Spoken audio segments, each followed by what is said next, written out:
કે આ દુનિયામાં એકબીજા સાથે ઝઘડીને બધા દુઃખિત થાય છે, યુદ્ધ કરીને દુઃખી થાય છે. યુદ્ધ કરવું તો કોની સાથે હવે ઇમ્પોર્ટન્ટ છે. આપણી જ ઇન્દ્રિયો, અંતઃકરણ, મન, બુદ્ધિ, ચિત્ત, અહંકાર, જગત, માયા, સંસાર, મારું તારું, આ બધા સાથે આપણે લડવાનું છે. આ તો બહુ સત્ય સનાતન વાત છે ને, હા, કે માણસને પોતાનો બાહ્ય દુશ્મન નથી હરાવતો, આંતરિક દુશ્મન જ હરાવે છે. એ આંતરિક દુશ્મન આ છે: ઇન્દ્રિયો, અંતઃકરણ, કામ, ક્રોધ, લોભ, મોહ, મદ, મત્સર, આશા, તૃષ્ણા, અહંકાર, ઈર્ષા. એની સાથે આપણે યુદ્ધ કરવાનું છે. એની ઉપર આપણો કાબુ, એટલું આપણે જગત જીત્યા. રાઈટ.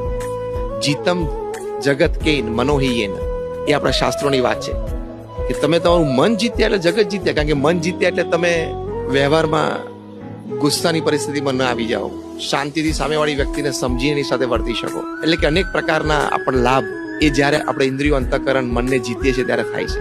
એટલે પ્રમુખ સ્વામી મહારાજ એમના વિશાળ અનુભવ પરથી બોલ્યા છે કે યુદ્ધ આપણે આપણા જે આંતરિક દુશ્મનો છે રાઈટ. એની સાથે કરવાનું છે.